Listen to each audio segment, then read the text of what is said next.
members and our officials and our guest from the presidency, Mr. Nkosi. You are warmly welcome into this meeting. The purpose of the meeting is to get a briefing by the rep from the presidency in the name of Mr. Nkosi on the red tape reduction. So without any waste of time, honorable members, because we've got other businesses during the day, I would like to say you are warmly welcome filling the meeting. Your constructive ideas are invited to assist us move forward. I will now zoom to item 2, which is roll call, and apologies. I'll request our secretary to brief us on that particular matter. Thank you. Braki.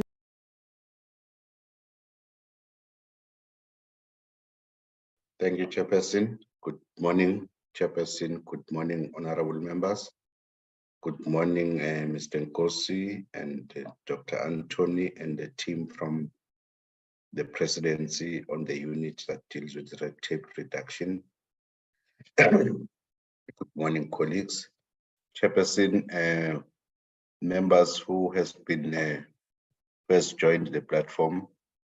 It's Nkosi Ultuli, Honorable Kruger, Honorable de Villiers, Honorable Mini, Honorable Jacobs, Honorable Matulelwa, Honorable April, Honorable Tromelan, and Honorable Lubengo. These are the members that have joined so far. On the side of the invitees, there is Mr. Nkosi,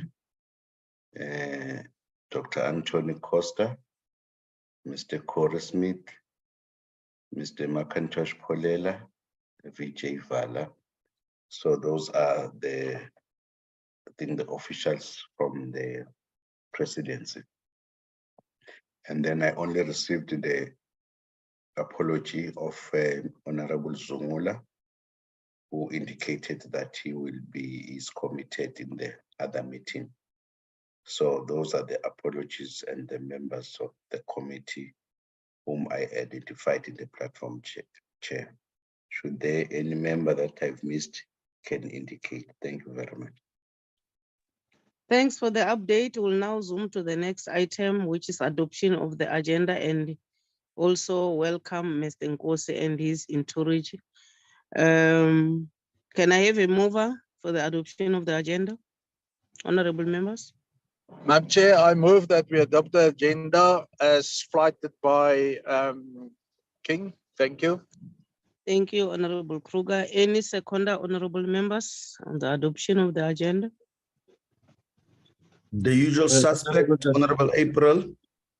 Thank you, Honorable April, for the secondment. The agenda is duly adopted. I will now, honorable members, move to item 2, which is the briefing by the red tape reduction task team in the office of the president. Mr. Nkosi will lead us. We don't know who's going to do what, but we'll rely on your opinion. Over to you, Mr. Nkosi. Thank you very much, Honorable Chair. First, let me take this opportunity to thank you and thank the honorable members of the committee for giving us an opportunity of sharing the platform with you, or just talking a little bit about what it is that we're doing.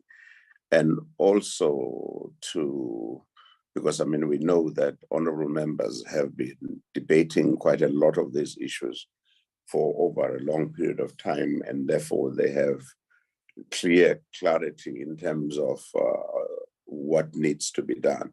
And we would really appreciate any help or guidance in this kind of situation, because all of us are South Africans and this impact and affect us. So we're very, very grateful. As pointed out by the Honorable King, I I'm not alone. I have a strong team of colleagues that support this whole process, and they work tirelessly. And if I may just upfront inform the honorable members that they give off their own time, and they work on a part-time basis because quite a lot of them have their own daily jobs, but they do assist us in this process. So we're very grateful for them. And we also have some seconded members who come in on a part-time basis and also assist here. So it's a collaborative effort that all of us are putting into this whole process. So thank you very much. So I shall start. I don't know whether Honorable King, you want to fly to the presentation. The presentation itself is not that long. It's reasonable. It's very short, so that we let honorable members guide us in terms of the debate. So if we could share this one, I think we would appreciate it. I don't know whether Anthony or Ms. King will do that one. Baba Unan will do that one for us. Mr. Babel, I wanted to check who is going to do the presentation so that I can give him the rights to control his presentation. Will it be? If you could give it to Anthony. Okay, thank you. Thank you, sir.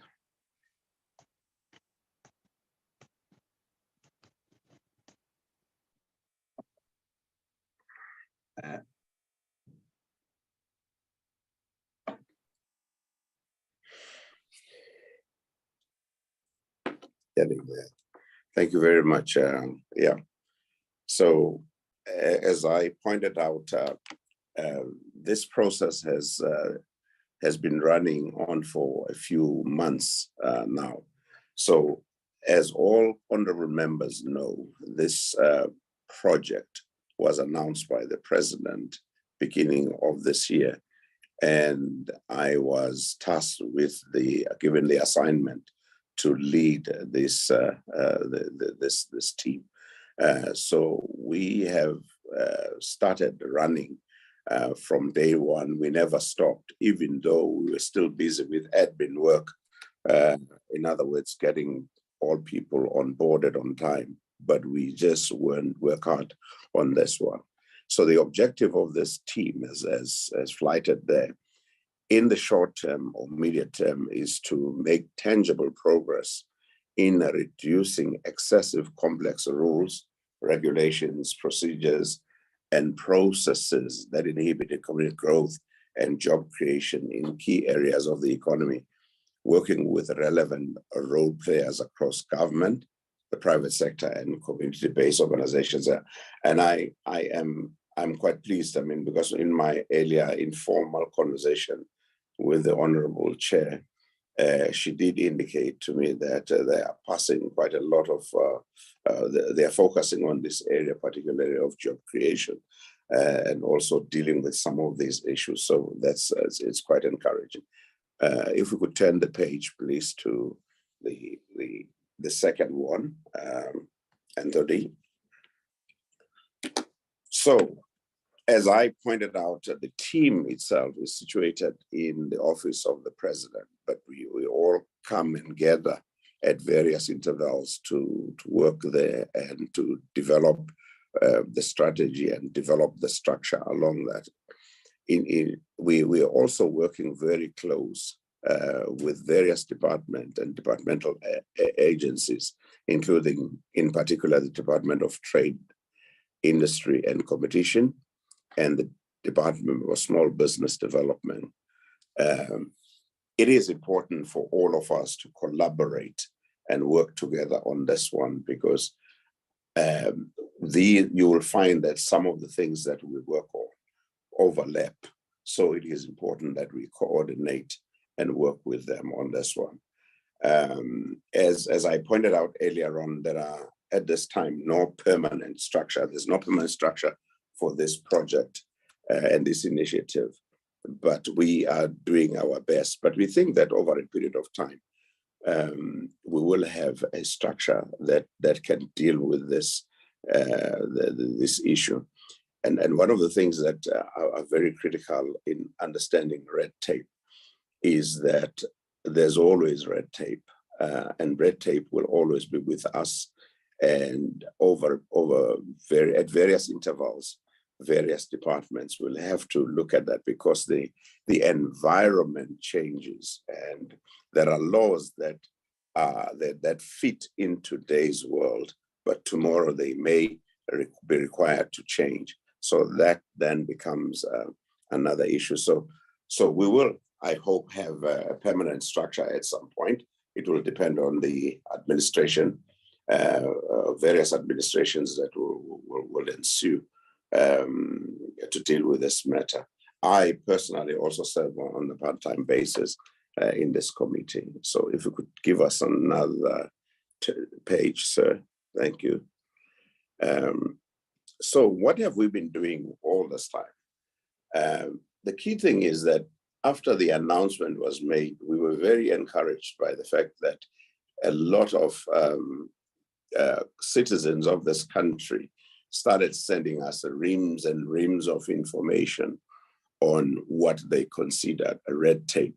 But of course, you could get swallowed by a lot of this. So as a team, we sat down and, having consulted with various departments and consulted with various business sectors, like business sector, small business, and all the others, decided that, you know what, out of more than 100 that we would have received, let's whittle them down to, say, 12. And the reason for that is that as human beings, we just felt that you cannot handle all 100 or more, but we have to focus on some of the few items which we think are very impactful and will deliver on the objectives that we are having. So we focus on the first 12.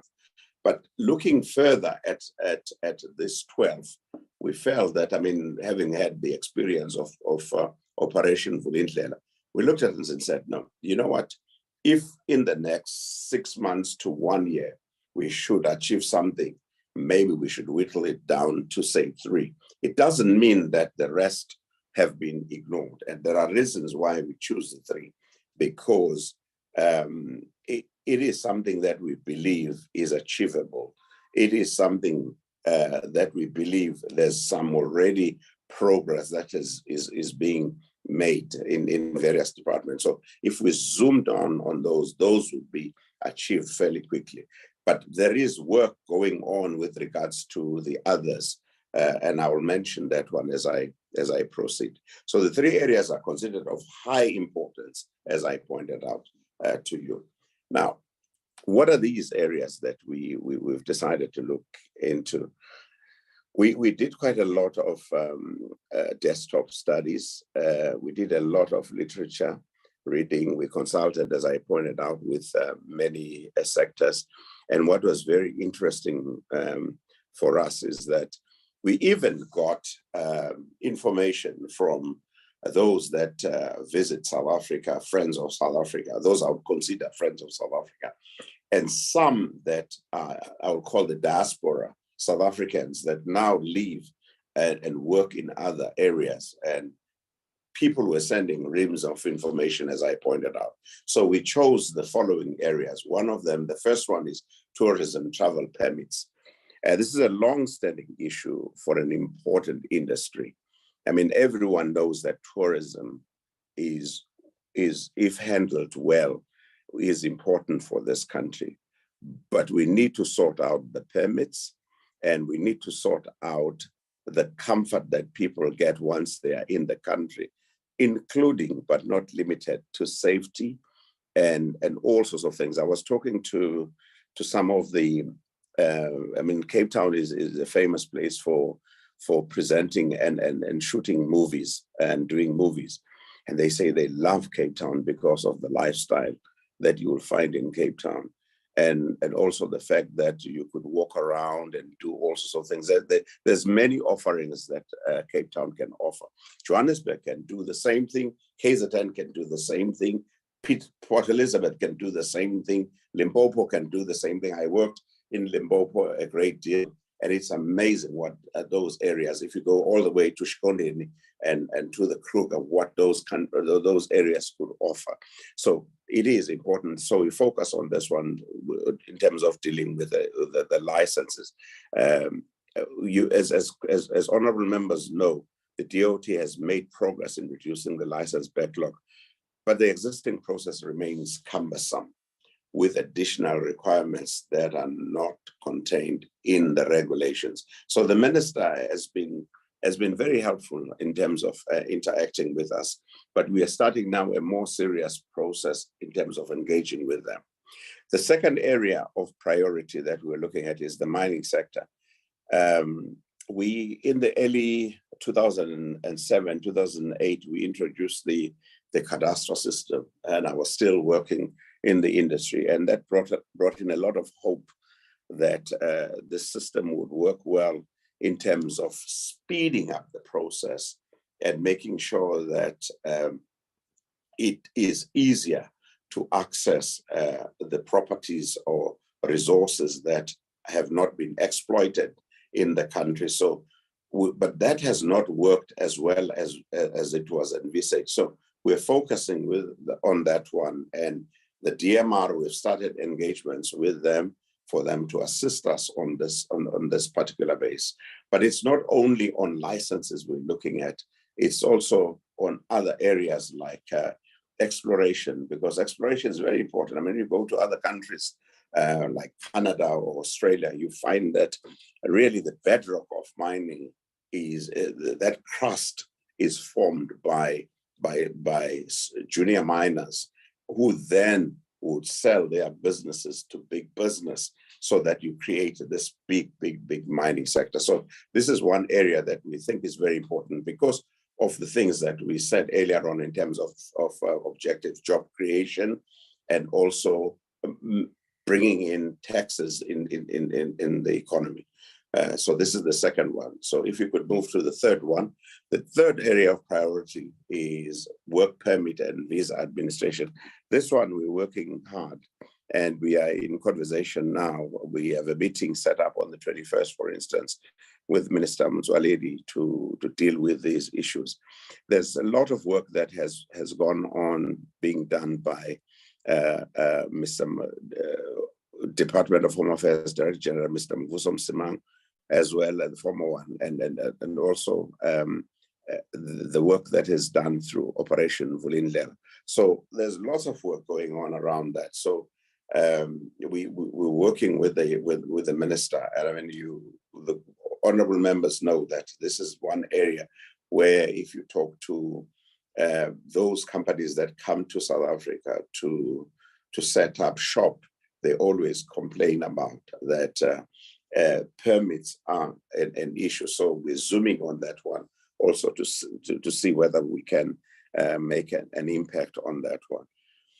As I pointed out, there are other areas that we are looking at. One of them, which is very important, and it's on the small business and informal trading. I mean, if you look at various countries, you walk across the continent of Africa, informal trading is what really keeps everyone working. So looking and sorting out permits around that would unleash and allow a lot of our people to be active in this kind of situation and looking at permits and licenses. But there are others that we need to look into, like early childhood development regulation and many others. So there are many other areas that we are considering at this time. What we have found very interesting in the last few months is that since the program started, and we've been contacted by various provincial governments to say, hey, we also need to set up our own red tape structures. So we are now in conversation with various provinces on this one. And soon we'll be writing letters to all premiers to see whether we can structure this thing so that it works, so that it supports people from the grassroots all the way to the top. So it's quite encouraging to see this structure. And the key thing is also to see whether we can coordinate all these so that they work together like a well-oiled machine, as opposed to each one doing their own thing, but work as a team and sharing the experiences and the knowledge amongst all of us. So this is one area that is important. Thank you. So if we could turn the page. There are other interests as well. As I mentioned, the informal trading, and I've spoken about letters. And if you could turn the page, sir. So we are looking at various impediments in various areas. So towards one of the things that we're trying to do is to liaise and engage with a lot of stakeholders. One of them is BUSA, one of them is Black Business Council, one of them, there's very many of them, because it's important for us to get that knowledge. I do some work at the Small Business Institute as well. So we're using all that information to ensure that we unlock the small businesses in this area. And we are looking at big business to support and small business to support us. One of the things that are quite lacking in South Africa is a research that looks at SMMEs and dissect the sector very well. So that work is in other areas ongoing, and we hope to coordinate and finish that one. So today we are privileged, honestly, to have this consultative meeting with the team. But there are many others that we are planning going forward. If we could turn the page, sir. And of course, this is just the appendix in terms of how we structured. So I will stop, I think, the conversation here, but just to say we are grateful for the work that we are. I don't know, Anthony, do we have another one? Oh yeah, then we have the last one. So I would say that we're very grateful for this interaction, because as I said earlier on, we hope to get some guidance. We hope to get some help. We know this project is not a long-term project. It is a short-term project. And I know that there's a desire to, the big question that you asked, what have you been doing for the last few months? We do what we have to do, because you cannot just come in and decide this is how things are done without doing proper study and understanding. So we are very grateful for the work that has been done up until now. So we will continue with the work in that instance. So if the honorable members could guide us. The second one are resources. We are just doing it as we go along ourselves, but we hope that this will work in the long run. So truly, Chair, thank you so much, Honorable Chair, for this opportunity. So we leave the presentation with you. Thank you. Thank you, Mr. Nkosi. Honorable members, here we are. This meeting was long overdue, but let me appreciate the presentation, more especially with its clear priorities which members will be able to engage on. And we appreciate that you have done your best to have consultation with different stakeholders, and we have also formed the reference groups.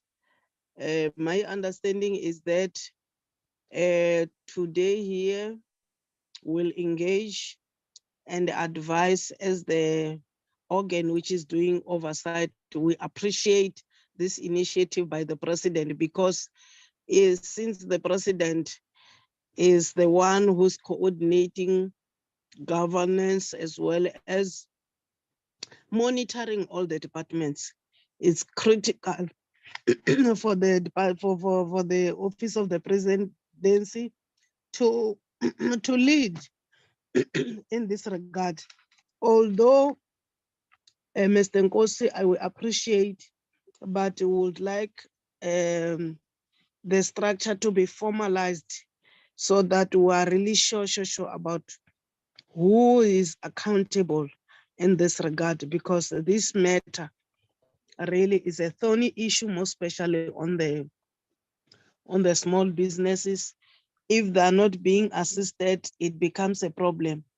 Another one which we feel is also a red tape is how procurement are being done and how payments or issues of compliance are being adhered to. Yesterday, we were shocked to discover that billions and billions of invoices are not being paid in time.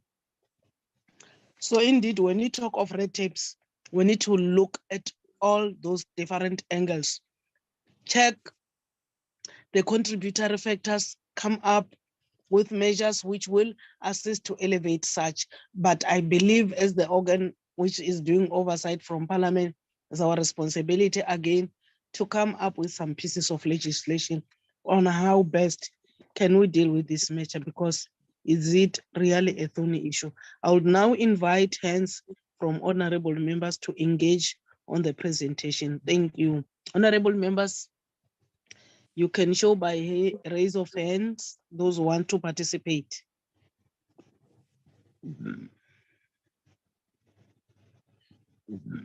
Chair, there's a Yes, hand of Bracken.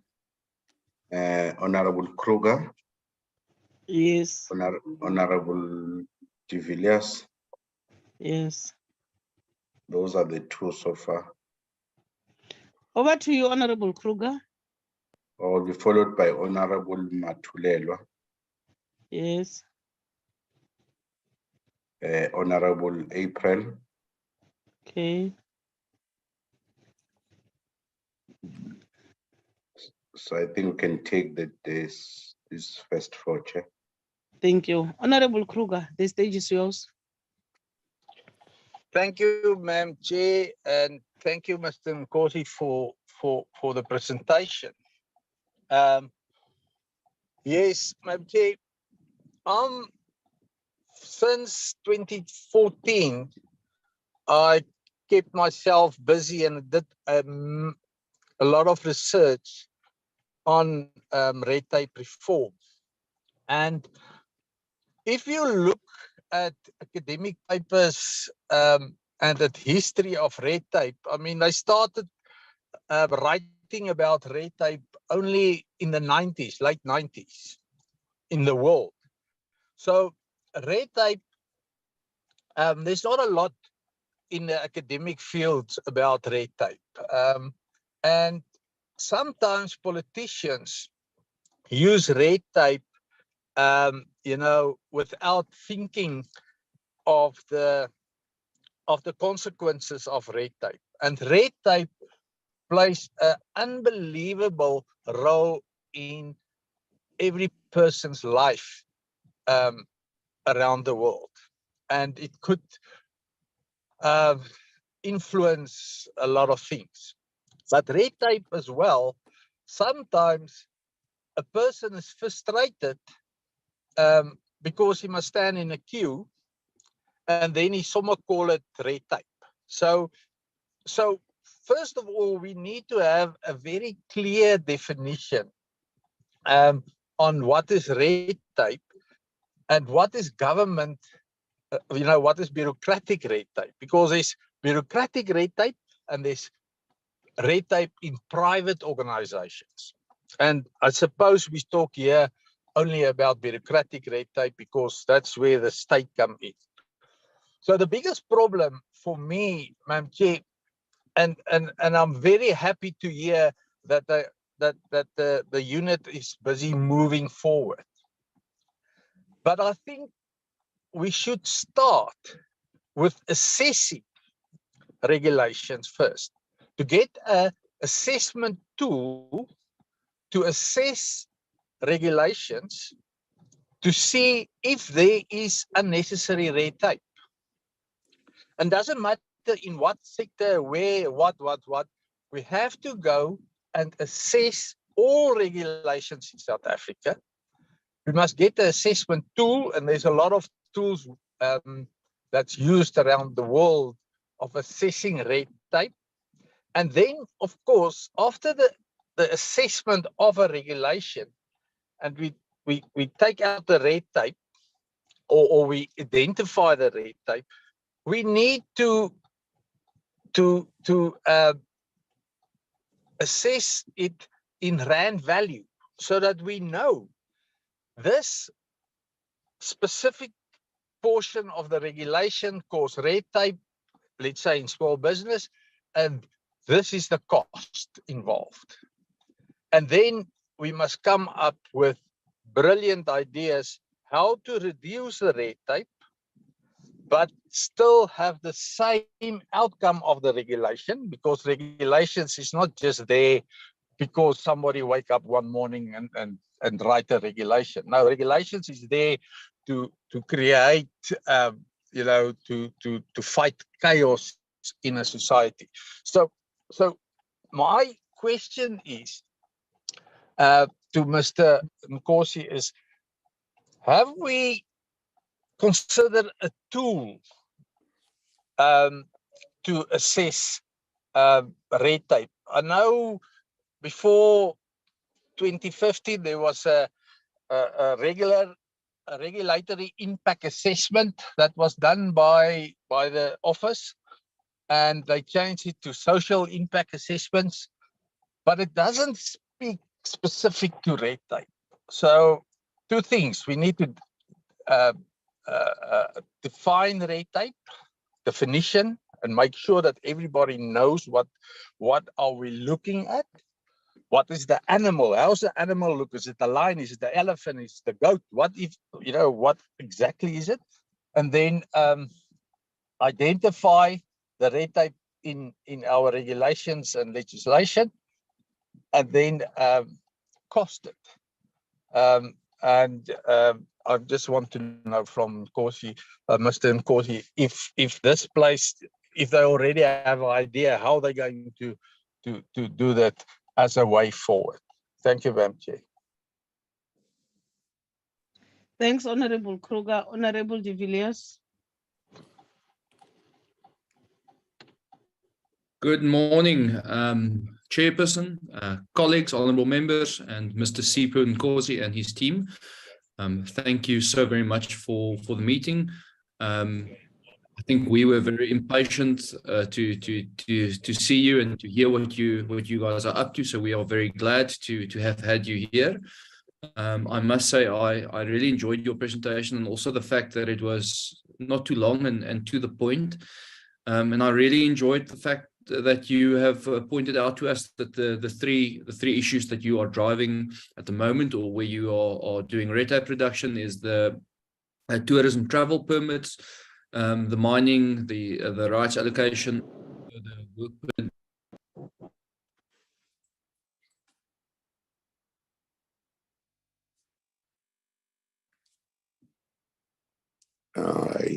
I think we can't hear the honorable member.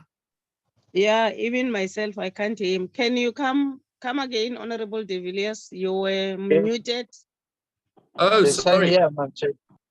I'm sorry, Chair. Did I disappear mid-sentence, or did you hear nothing? You disappeared on your latest sentence. We started with you very, very well. Can you proceed? Okay. Apologies.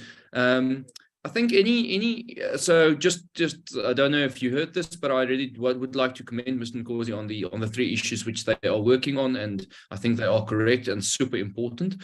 In my mind, as someone who's not a red tape expert, I think that if we look at inequality, at poverty and unemployment, and we say, what are the biggest issues which we can tackle, which improve employment and reduce inequality and also reduce poverty, that should be the mission. Those what are the most impactful things which we can do. Mr. Nkosi, like most people who probably meet you, I also have a list, and I would just like to quickly say, run you through my list, which is just based on quite frankly, my common sense and what I perceive to be big issues in the country. Nonetheless, I'd like to ask you about them. So one of the, I mean, if not the biggest problem, I think at the moment for any small business is access to reliable energy, and the energy crisis we have. And it does seem to me like small businesses are not being treated as part of the solution, whilst they have some of the best innovators and hardest workers and survivalists inside them. I mean, people who run small businesses are resilient and really innovative. So I would like to ask, is there any engagement with Eskom or with public works or with the government at large to bring small businesses into the solution? And what I mean by that is it's within any small business who's got a roof over its head, has got the opportunity to put solar panels on its roof. That's potentially being part of the solution. And that's just the most obvious one. Obviously, there are many other ways to incentivize people who are into tech and people who are into patents and inventors to be part of the solution. But at the moment, as we all know, any form of private power generation is a very, very exclusive club, very, very tough to get into, and not at all accessible to any small business owner. So small energy or energy generation by small businesses is my first one, which I really would love to know if you are looking into it. The second one is it's closely associated to one of your issues, but I'd like to drill into it even more, and that's the e-hailing permits. Uber and what's the other company called? But there are various e-hailing taxi services running in all our major cities and beyond. These businesses do two important functions. They firstly actually help people who they help a failing public transport system. So I've just noticed that it is absolutely across income brackets that people use these e-hailing services, whether it's from work to home or to the shops or to the airport, and they are being used by one and all. But there's an incredible problem with getting the right e-hailing permits for them to be legitimate, and the result is that we have an oversupply of people who want to partake in this economy, but are being kept out because of the e-hailing permit system and the red tape surrounding that. I don't even need to mention that these drivers are incredible entrepreneurs who all support families who are working hard. So I think it is in both the passengers and the client's best interest, the city's best interest, the government's best interest, and then the drivers themselves best interest that e-hailing permits are not so difficult to come by. Then my third one is a more general comment on the labor environment in South Africa. I'm not going to point fingers at any specific thing, but you can talk to any small business owner. Labor legislation doesn't encourage employment, it disencourages employment. At the moment, you fear employing more people because the moment you employ another person, it is just another risk of going to the CCMA. It is incredibly difficult to fire someone, and it is incredibly difficult to performance manage people. So you will find that small businesses would always err on the side of employing as little people as possible, not because of the cost, but actually because of how incredibly protective labor legislation is, collective bargaining, and how difficult it makes it for small businesses to hire and fire at will. Which ultimately, if you have a more if it's easier to hire and fire, then your business becomes more efficient, and the people that work for you become more efficient, and so the economy grows, and we have more productive businesses. Then a industry which I personally was part of before I went into politics is the property industry. And one of the wonderful opportunities for entrepreneurs is becoming estate agents. You can work for yourself, you can be a real entrepreneur. But the current Property Practitioners Act and the way it is being managed makes it incredibly difficult for people to firstly become a property agent with massive red tape associated in terms of exams that you have to write, processes that you have to go through, internships which you have to do, which I think is a complete over-regulation of the industry. And then it's even more difficult if you want to establish a small estate agency in a township area. You have to go through so much money. You have to get your business audited every day. It is filled with so much red tape that it disencourages estate agencies being formed and being driven in lower income areas where people will never have the turnover and the big income to justify all of the cost and the red tape associated with the industry. So I'm almost finished, I promise. Then the last two is just the moving of goods through harbors. We've all seen the breakdown at the ports. It affects not only the fruit industry, but massively the fruit industry, but anybody who's working with the harbors, importing and exporting at the moment, have to go through incredible hoops just to get their goods moving. Now, obviously, importing and exporting is a time-sensitive business. And then there's a total breakdown in the ports of people who have to import and export. And then lastly, I know it was said by the chairperson, but I'd really just like to highlight it again. Probably one of the most immediate things that the government can do to help small business is to hold government officials accountable for the payment of invoices within 30 days. The presentation we saw last week was absolutely shocking. The amount of invoices that is just not being paid by government within 30 days is debilitating to small businesses, and it literally destroys lives and livelihoods. If you don't have cash flow, if you don't have money, then your business crashes. That's the long and the short of it. And it's just ill discipline. It's all it is. The money is there. The government can't pay it. The products and services were delivered. It's just ill discipline being exercised by these officials. And then lastly, if you can just maybe tell us in future, if we get a lot of inquiries as committee members from small businesses, how can the industry engage with you? How can individuals send queries to your offices? Just some contact numbers, a website. What is the right way to get in contact with you should anybody have any future things to highlight? Apologies for taking so much time, but thank you very much for listening to me. Thank you, Honorable de Villiers. It is assisting because they are noting what we are having in our minds, and it will assist them to execute their task. That's my belief. The next speaker is Honorable Matulela. Over to you.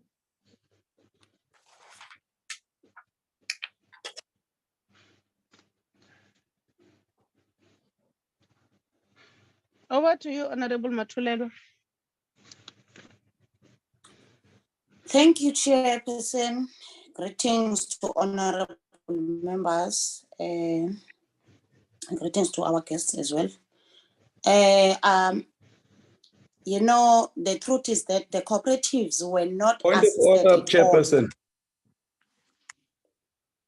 Yes. Point of Were order, not Chairperson. assisted at all because of the red tape. The Honorable Matulela, there And is it's a point of very order. disappointing. Honorable Matulela, I think the point of order is in line with your emblem. Can you remove the emblem of the party, please? Your background. Okay.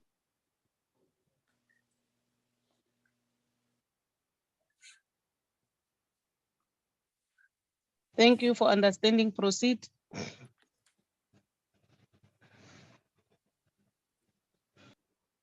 Thank you, Chair. What is the difference between the emblem and the makarapa? Okay. I'm saying the truth is that cooperatives were not assisted at all because of the red tape. And then it's very disappointing to be given a directionless report from the presidency. I don't want to lie, Shem. There is no permanent solution coming from this report.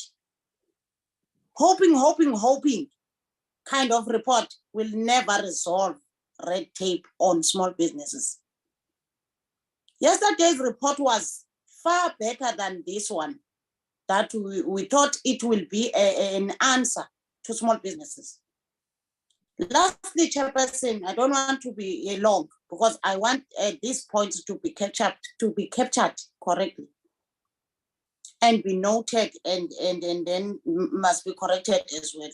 Lastly, we did warn the presidents on creating an unnecessary separate structure to deal in red tape. Because to report that there is no stable structure means that the minister and the team should take charge and account on resolving this matter.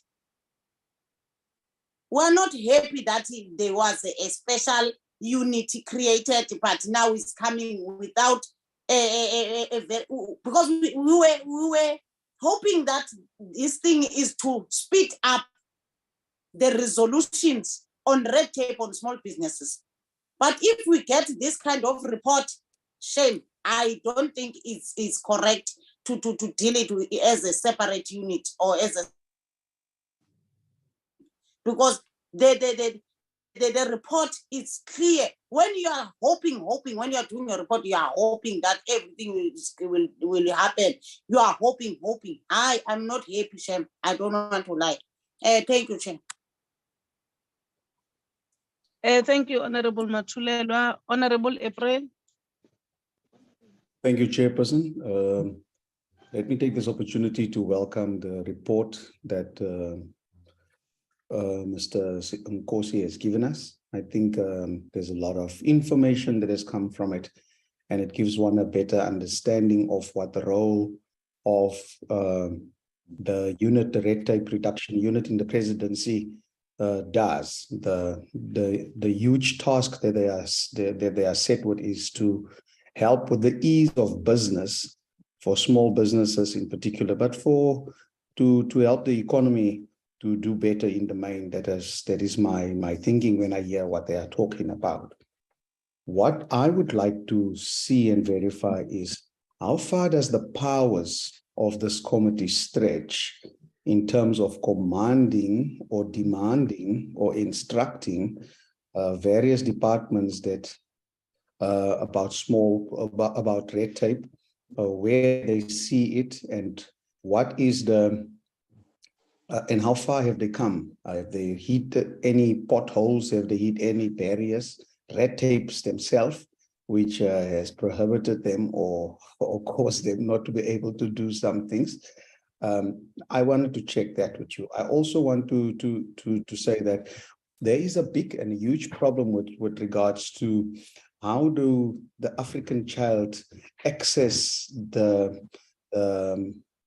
finances that government makes available, access the plans that or use. I want to make an example. When you look at the money that was made available by small business department, the uptake was so low.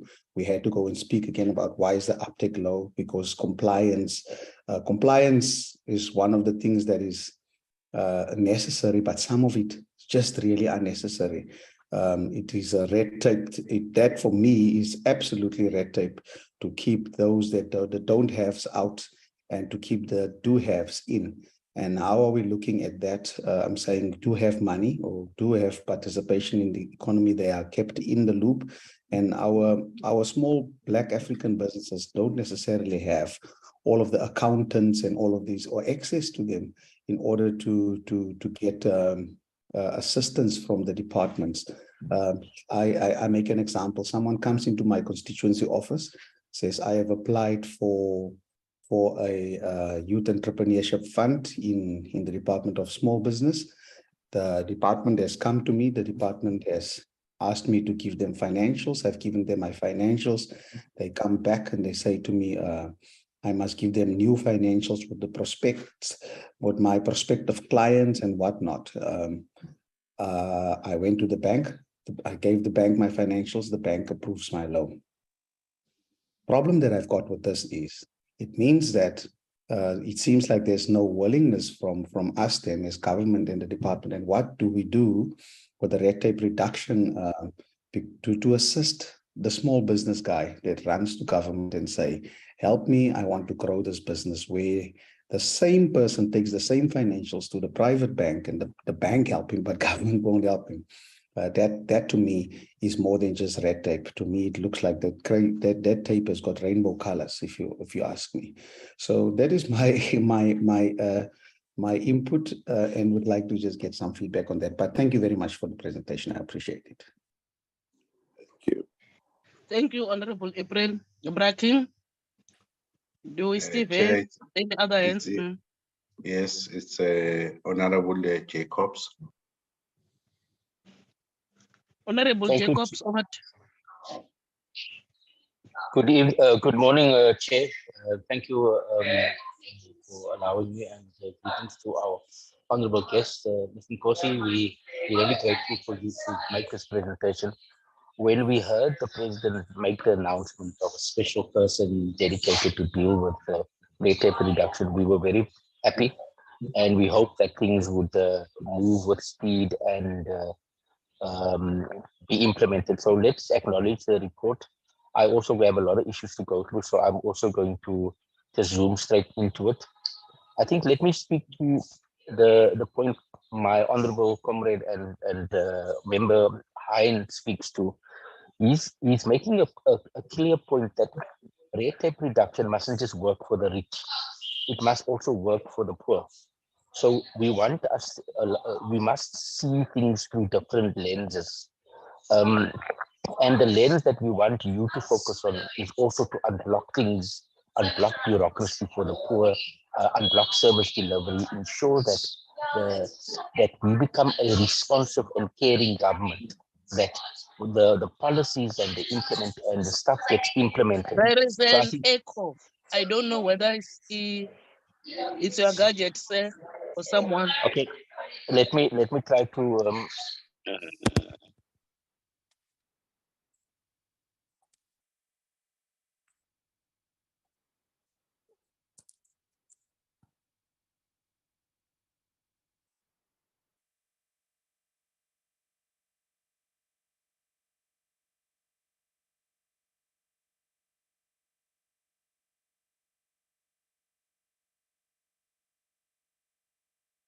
We cannot hear you, Whoop. You have muted Mr. Jacobs.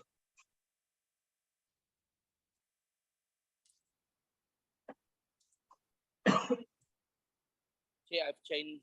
I've got now earphones on. Can you hear me now?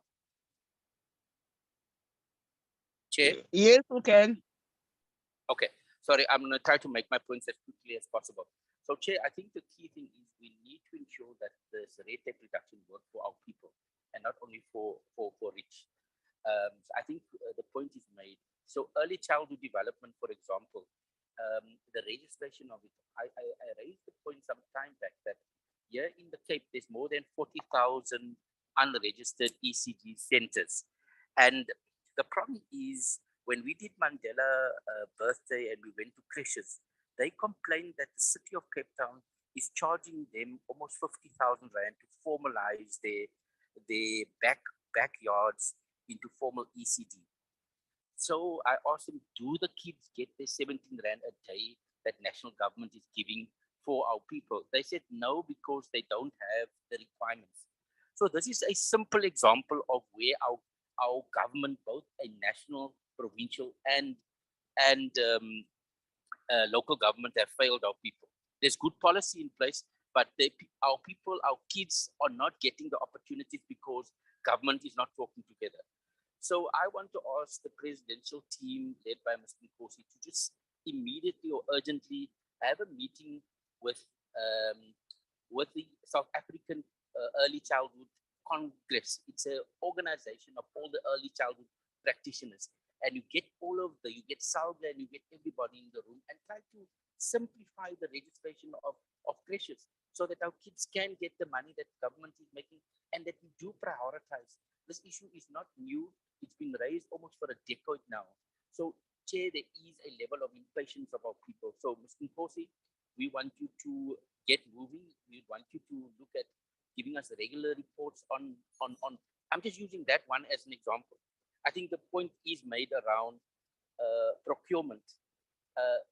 4.5 billion rand of our money to small business is not being spent, and government must pull finger and keep those CFOs accountable. So the premiers, the ministers, the director generals must be summoned by the presidency, and Mr. Nkosi, we must use the delegation that the president and say to them, this is unacceptable. We can't have this. Similarly with the municipal permits. You know, here in Cape Town, the city criminalized the poor. So even if my mother wants to sell kusistas there in Mitchell's Plain Town Center, she's being evicted because she doesn't have the permit. And the permit is very, very expensive. So what happens? How people get evicted from the parade, from Gatesville, from Langa, from Mitchell's Plain, because the permits here in Cape Town is very expensive. So you need to just speak to Salda and say, Salda, can't we have one bylaw for all make it easier for informal traders to trade? Make it a simple, one cost, one simple solution so that our people, they're not wanting handouts anymore. They want just an opportunity to trade. So the municipal permits is a key thing.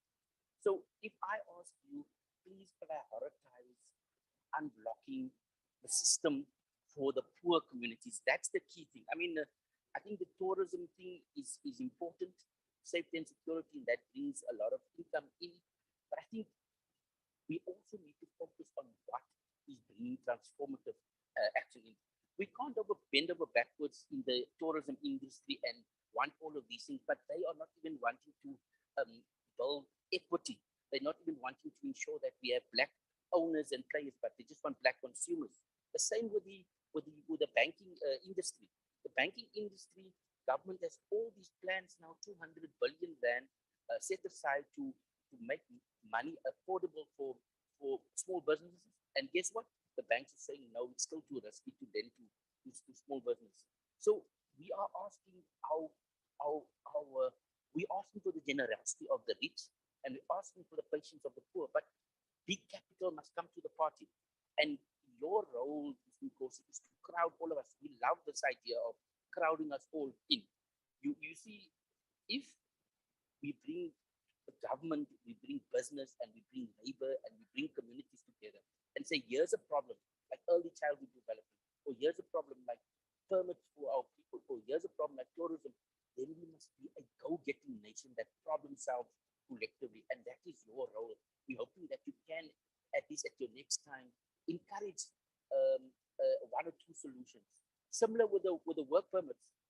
Jay, I think we are a global village, and we as South Africa want to attract the best possible jobs to us. But it must be done in such a way that we also create an inclusive economy for our people. The business processing, the call centers are quite big here in Cape Town. We also want to ensure that we get township data centers and ensure that our people, our Black and colored and Indian, are also part of the ownership.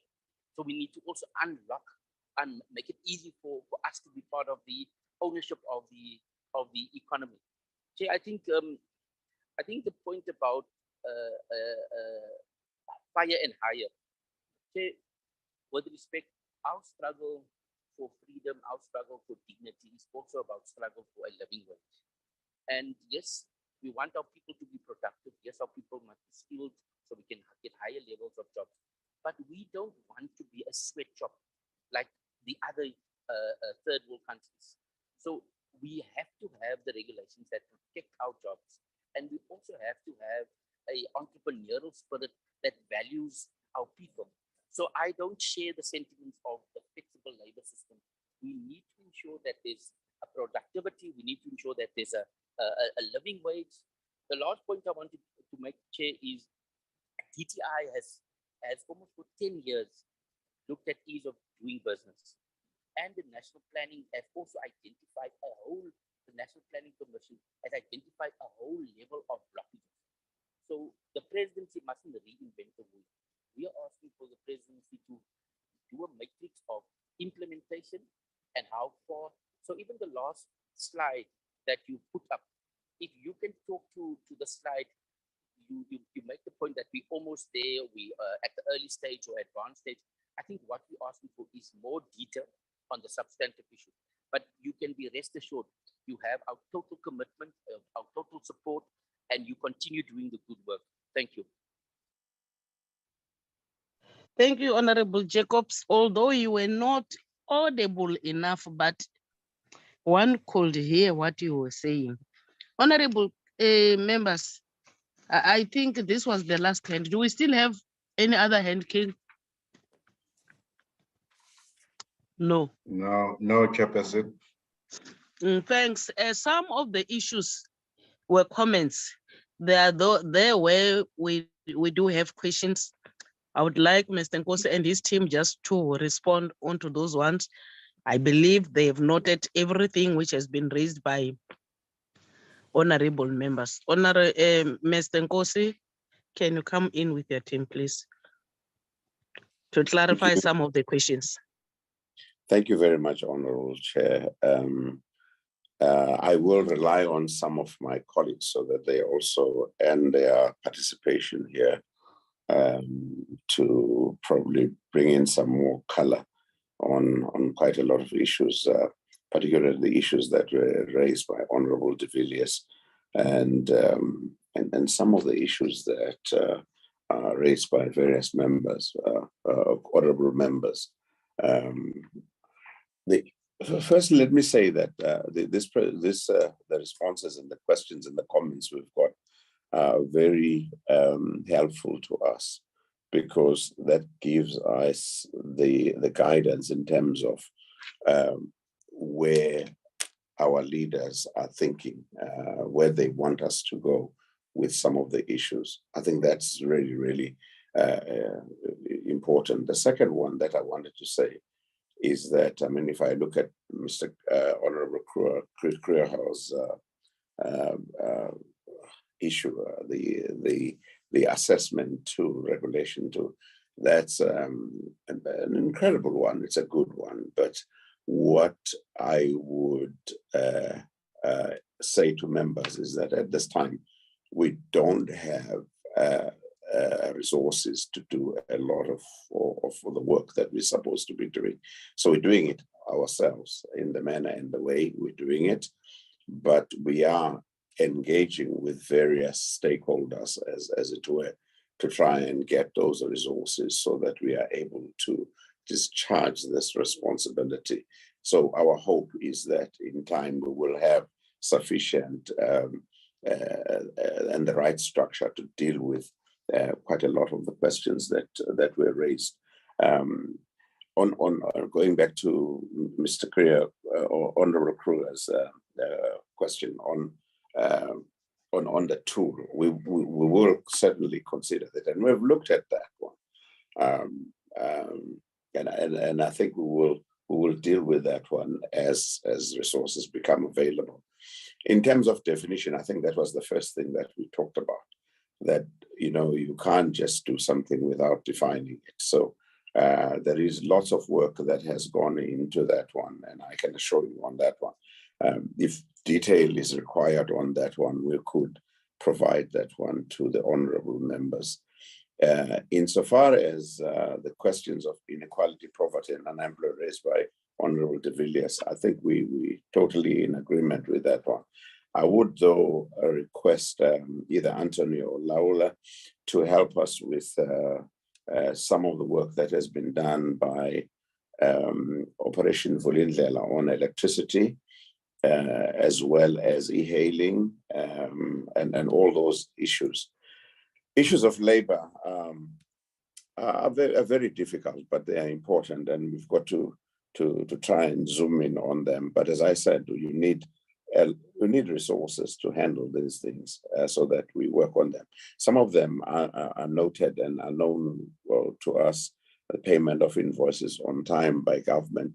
And it's one of those issues that are there in the long list of issues. So we will be focusing and looking at them and probably changing our direction in some instances so that we cover those areas. With regards to Honorable Matulelo, we acknowledge and accept what she said.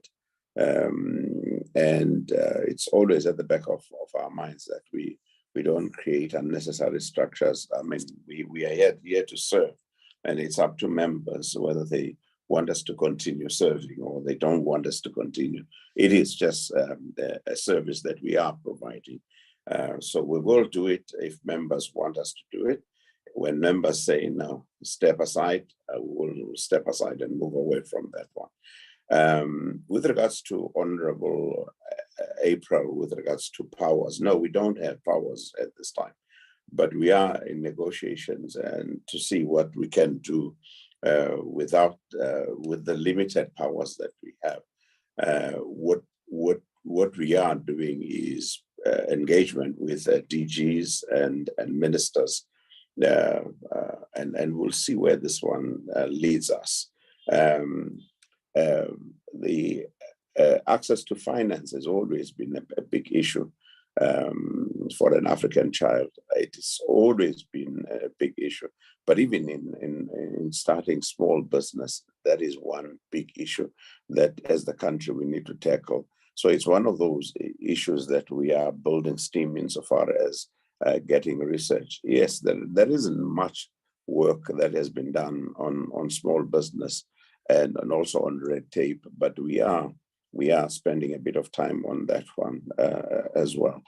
And even though we couldn't hear Honorable Jacobs properly, it was not very audible, but I picked up some of the areas. So if you could please forgive me for missing out on quite a lot of issues that you would have raised, Honorable Jacobs.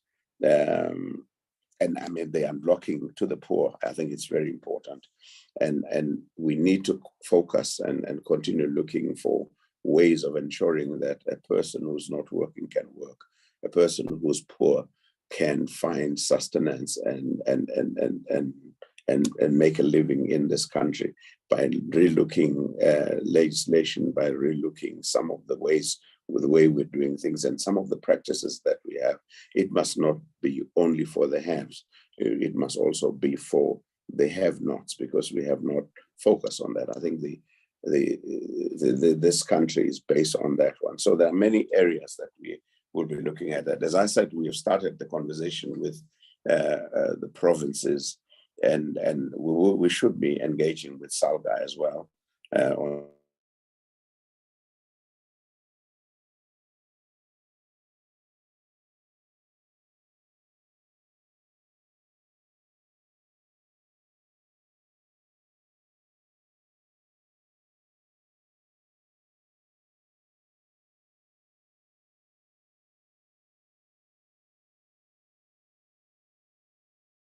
Recording in progress.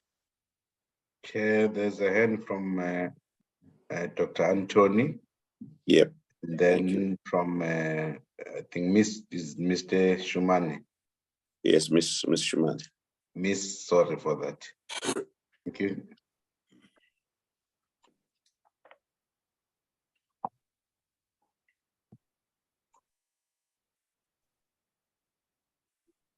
If I may, with the permission of the chairperson. Yes, you may proceed. Thank you very much, Secretary. Further to the replies and the questions addressed by Mr. Nkosi, I think noting the specific issues that were raised by the honourable members, some of these had been considered, and certainly Ms. Shumani will talk through the work of Operation Vulindlela as well as the NECOM. Some of the specific items from Honourable de Villiers in terms of e-hailing permits, this wasn't an item we've specifically looked at, but we will do some preliminary work. I think it is somewhat complicated by the fact that it's largely regulated on a municipal level, and that there's relatively little provincial or national coherence or alignment. So the ability to have an impact might be limited by operating in each municipality. Similarly, in terms of estate agents, this isn't something we've looked at, but we will consider that. Then in terms of how to engage and send queries, we do recognize that there's a great demand for this, and we have been contacted by many stakeholders. Part of the challenge is that the team and the structure as it is not able to attend to individual queries of citizens or consumers or small business owners. It just doesn't have that capacity or mandate. It is really looking much more at the systemic issues. So we need to understand what our engagement structure can be, and we will work in particular with the Department of Small Business Development on that as to what could be an optimal structure. And we will communicate that back to the committee. We appreciate Honourable Matulelwa raising the issue of cooperatives. This too is not an area we've looked at, and we will do some preliminary work on cooperatives and the specific challenges around that. I think I'll leave it to Ms. Shuane to talk about early childhood development as well. In terms of Honourable April's comments around the funding and the uptake, again, we will engage with the department as well as National Treasury, because I think that some of that came from their support processes. And then the issues raised by Honourable Jacobs that weren't addressed by Mr. Nkosi or Ms. Shumani will address ECD, but we are absolutely aware of the question of the ease of doing business work. We do work closely with DTIC. The ease of doing business is now being reshaped in terms of a separate piece of work around improving the business environment. And we have a dedicated member from that team who is working on the red tape team in the presidency to ensure that there's alignment there. We also did have a meeting with the National Planning Commission. We're aware they're doing work on trading in townships and developing businesses in the informal economy. And we are looking forward to the release of that report sometime in the coming months, and will then further engage with the NPC. Hopefully that provides a bit more clarity in terms of the questions. Thank you, Chairperson. Thank you. Is there any other take from you, Mr. Nkosi, or you are done? There's Ms. Shumani. Good morning, Honourable Chair and Honourable members. Thank you very much for your comments. I think one of the key things that we've done to ensure that we're stretching ourselves as far as possible, also noting some of the constraints that have been mentioned by my colleagues here, is to really work collaboratively across government. And we are working quite well with Operation Vulindlela, which, as you know, is there in place to really unlock some of the structural impediments to the economy. And so there's two key topics which have come up this morning, which are related to the work that we're doing with Operation Vulindlela. I wanted to take the point on the ports specifically, noting that this is a key reform area for Operation Vulindlela. And with this, while the reform is quite extensive, including looking at rail, and you'll know, members, that there are some challenges with rail as well that we're looking to resolve. Specifically with ports, we have a number of intervention areas that we are engaging with the DOT, DPE, and Transnet on. These include really operationalizing TNPA, improving the coordination across departments, just to ensure that there really is an improvement in operational efficiencies within the ports. And then, of course, just coordinating and implementing and decongesting the ports in Durban and also in Cape Town. So a lot of these updates are being provided through Operation Vulindlela and are being fed into the red tape reduction team, so that we are all working in the same direction and really not duplicating efforts. So some of that work will come through reports from OV as indicated. This is quite similar as well with electricity, and I think Honourable de Villiers, you noted that small business and business in general, and also every single stakeholder in South Africa is a key player in resolving the electricity crisis, which we are currently plagued with. And I think we recognize this, and the President also recognized this in his speech on the 25th of July, noting that there is a need for us to really extend and expand rooftop solar. So colleagues within NECOM structures, which is the structure that has been put in place to ensure that we're delivering on the action plan, have been working tirelessly across municipalities, also with ESCOM, just to see what type of structures needed to roll out that rooftop solar. And tomorrow, if I might add, there's going to be another workshop that will advance a lot of this work. So I think I say that to say a lot is being done, not only by the red tape reduction team, but across government departments as well. And what we're doing and the strength that we're finding within our team is to say that while we have the capacity that we have, how can we work and keep in touch with what's required to ensure that we're bringing the right solutions to the table, and the various departments are driving those forward.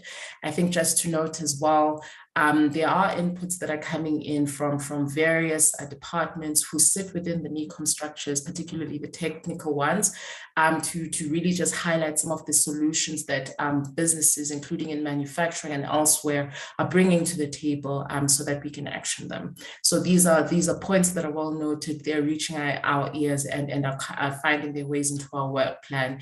And we're just moving through implementing them as a government body at large. The last point that I did want to come on was the question of ECD.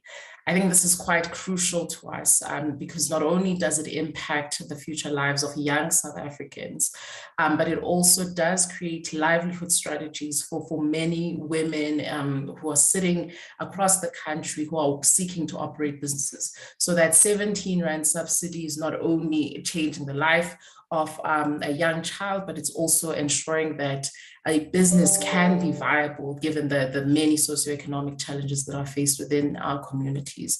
And so as recently as Monday, colleagues from the red tape reduction team have met up with those within the DSBD who are working tirelessly to ensure that they're removing red tape, highlighting issues of the need to ensure that we have a business processing engineer to really simplify a lot of what is required. You'll note that all of the red tape issues that are being brought up and are being addressed are seeking to protect, and certainly that's what we want to ensure, that we're not endangering the lives of young people or children who are going to be sitting in these ECD centers, but of course making sure that it is easy, that the most vulnerable can get the right assistance as it is envisioned by the state. So there is ongoing work there, and we've been formally sort of introduced to some of the structures, which of course are not only within the red tape reduction unit, but are working across the presidency and also working across the DSBD as noted. So while it might seem like a lot of the work is not being internally by the members that are here, or at least members of my team that are here, we are keeping in touch and sort of encouraging where efforts are being made and keeping our eye on the progress that's being delivered there. I think that should really consolidate and round up our inputs, but I'm happy to hear back from the forum as well. Thank you very much. Thank you.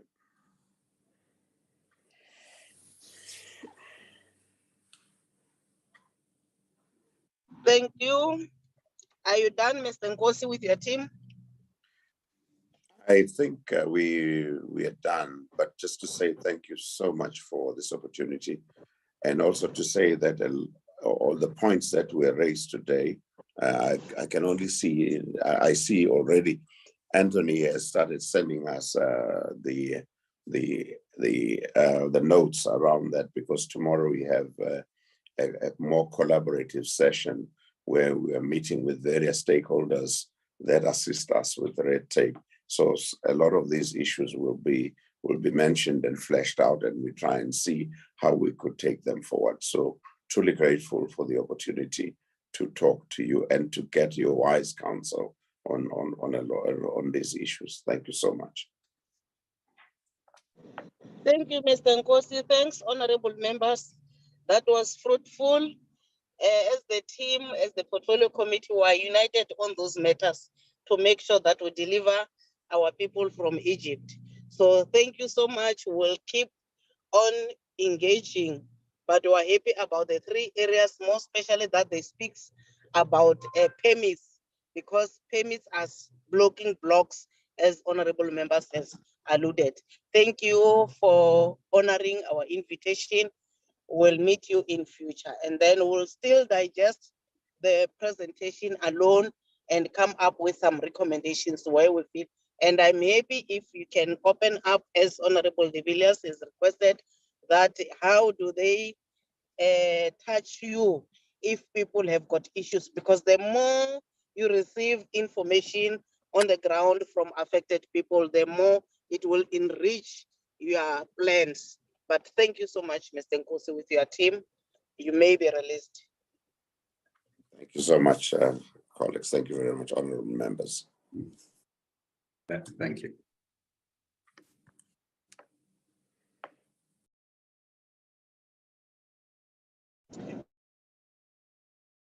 King, can you take us back to the agenda, please?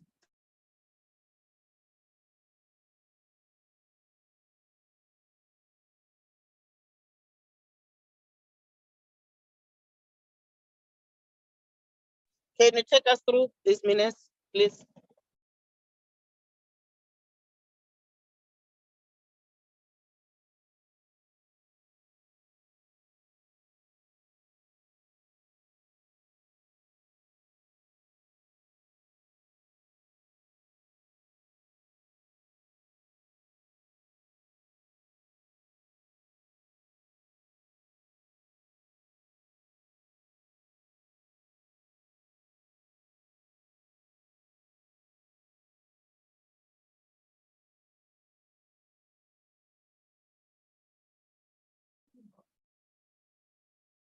Chairperson. Chairperson. Yes, can you take us through? Okay, these are the meeting of the 9th of November. And then the agenda was the briefing on public service on the failure of the government to comply with 30-day payment regulation, briefing on opportunities and barriers posed by climate change, and then it was the consideration adoption of the petition report, consideration and adoption of the minutes of the 2nd of November. Chair, these were the members who were in attendance.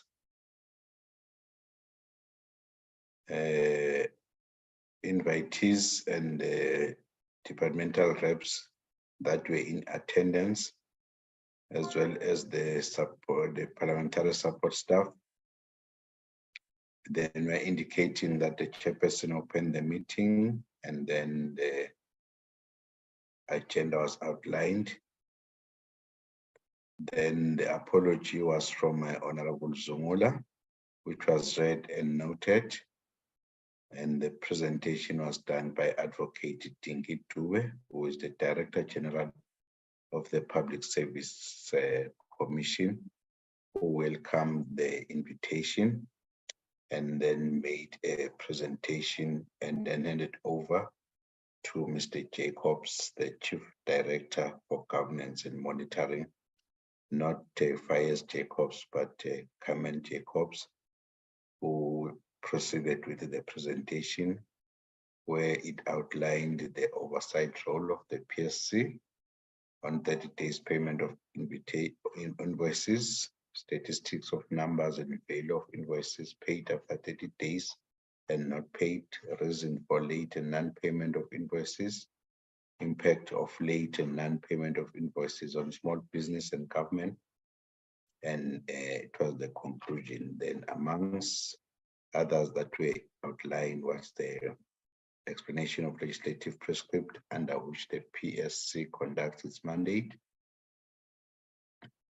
which is the PFMA and the instruction note number 34 of 30 November 2011. So the presentation also outlined national and provincial department trends on 30 days payment of invoices since 2019 and depicted the numbers of invoices compared with the rand value of those invoices which were older than 30 days. What was picked up as a summary was that 138,332 invoices to the value of 4.7 billion were paid after 30 days by national departments in financial year 21-22, while 2021 financial year, it was 78,921 invoices to the value of 4.4 billion were paid after 30 days. So in Q1 for 22-23, 29,322 invoices with a rand value of 521 million were paid after 30 days, and 959 invoices of 4.1 million rand value were older than 30 days and not paid by national departments.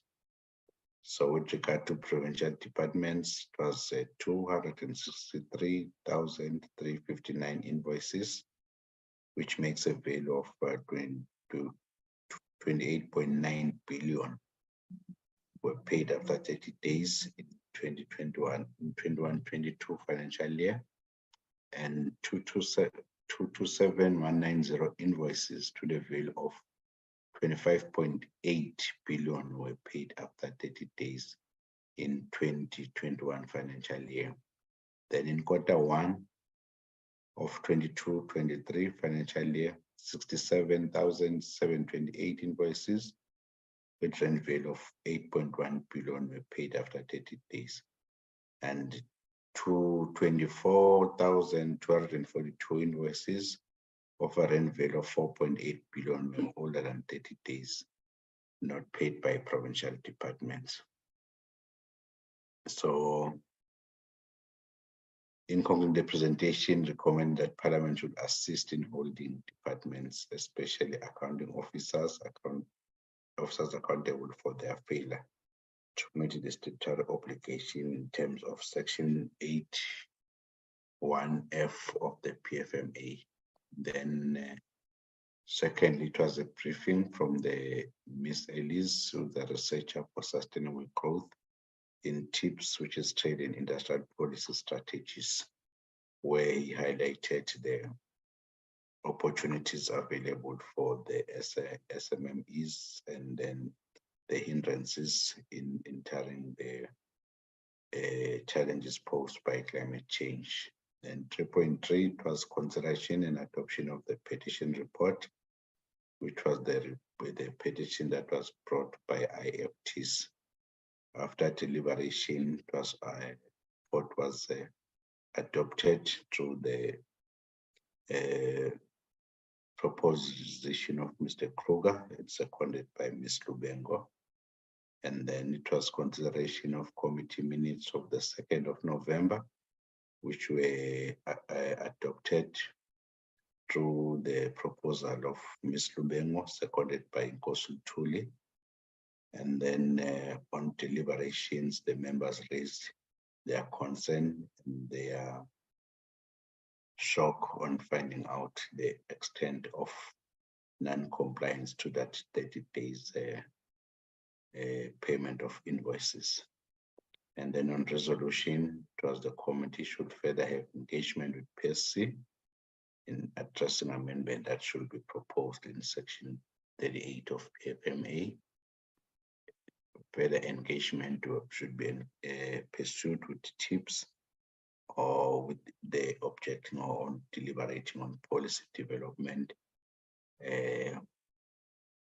on practical SMMEs opportunities posed by climate change. Committee should call on deputed government and provincial departments to come and account on their plans in mitigating non-compliance to 30 days payment of invoices.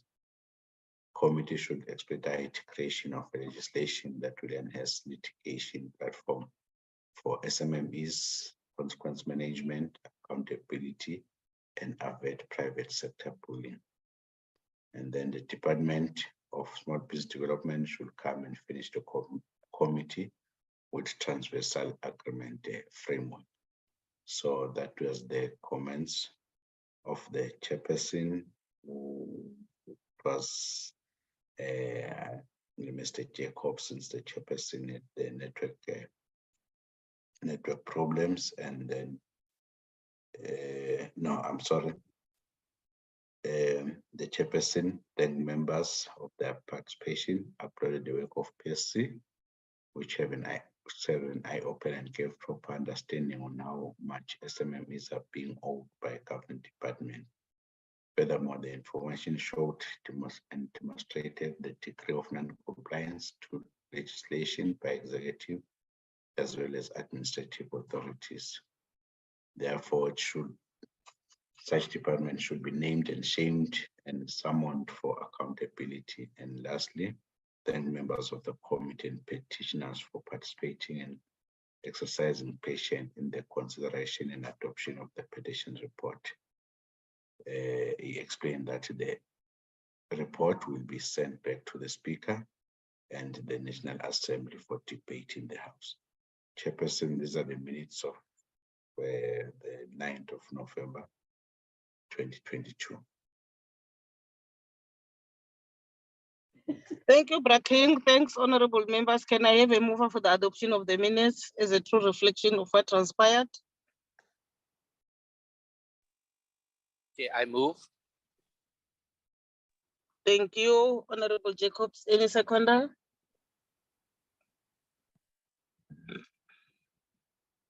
Honorable April, where are you? Honorable Kruger, can you second the minutes?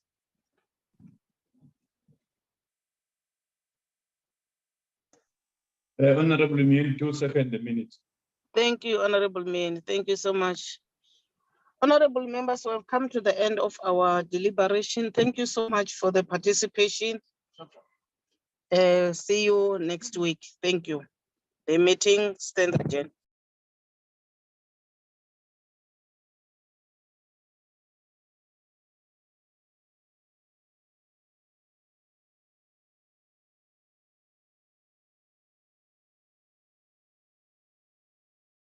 Recording stopped.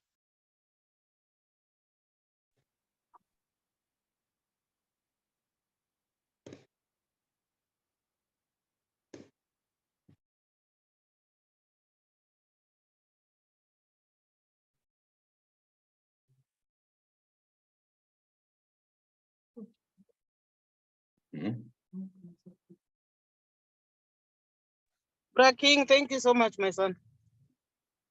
Thank you, Chair.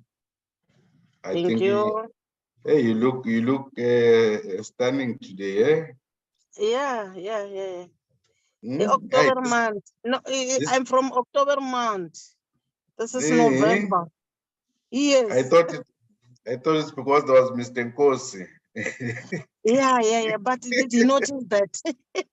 Yeah. But did he notice the beauty? You must ask him. Yeah. But that was a good presentation, Kibra King.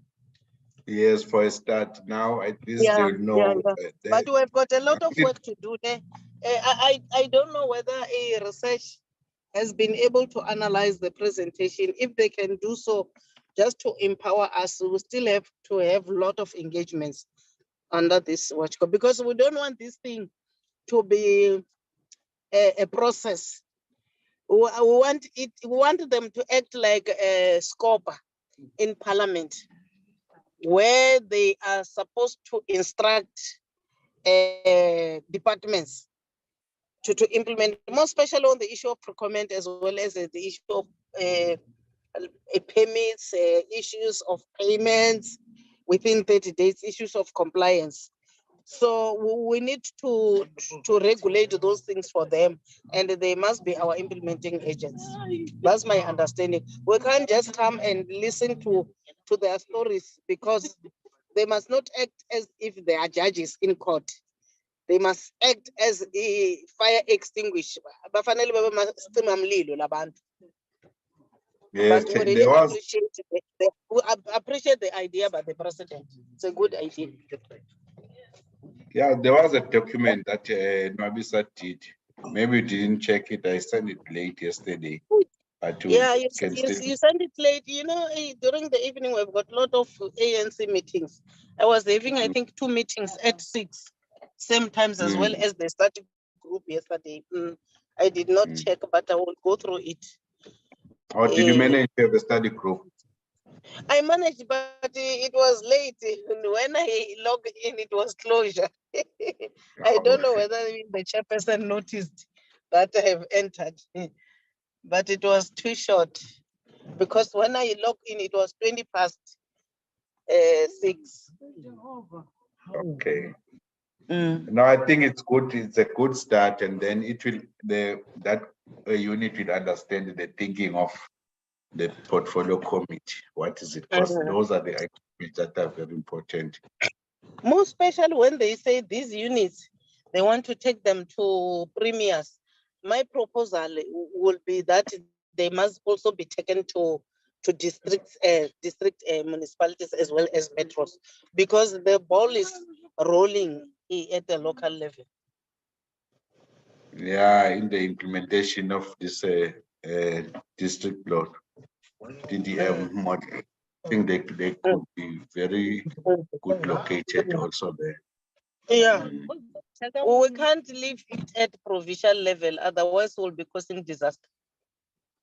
Singeke siyekelele lapho. But hi, siyaqhuba Shem. Siyaqhuba. We're left with how many meetings? One? 2 weekends, 2 weeks. Yeah, 2. It's the next week one is the Q2 of the department. Yeah, reports, and then the last one is the engagement with stakeholders, which is I think the 30th or whatever. So I left with 2. Okay. Yeah. That's not all we're done, but with this one of red tapes, I think we need to intensify it. Yeah. Really sinikeza umdladla ibonus basho bathi no, this committee a small business has worked. Although hey, they are piling me with a lot of work. They on Friday they are going to appoint me to be chairperson of a members privilege, etc., etc. Hey, you know, I've got a lot of responsibilities. Yeah. Yeah. I think Chair, at the beginning of the year, we just need to have sort of a workshop. But I was just thinking that we can just sit and think, would there not be sense, Moses? Because we didn't have a strategic plan. So where we can have an annual plan and then have what is it that we should look at in this coming year, and then also engage all these stakeholders like the Mr. Course, that this is what the committee will expect. I think that could give the committee a direction. You must also think about the trip, man. I heard the minister saying something about the tour. Yeah. Yeah. Where are they? Where are they going? It's in. Hello? Yes, I'm here, Chair. I'm saying there are somewhere where the department is busy preparing to go and they want us to join them. So can you share with me? Yeah, I heard the minister that day. Maybe I could not catch up it properly. Now we'll find out. Let's find out, and also let's prepare ours. We need to visit next year somewhere. We still remember that we had a plan to go to China, but we could not. Wanted to visit China, but we could not because of COVID. During 2020. Where are you driving to? Where are you driving to? I'm driving to Mkut, to Hazyview. Okay. Okay, Chair, thank you very much. Thank you.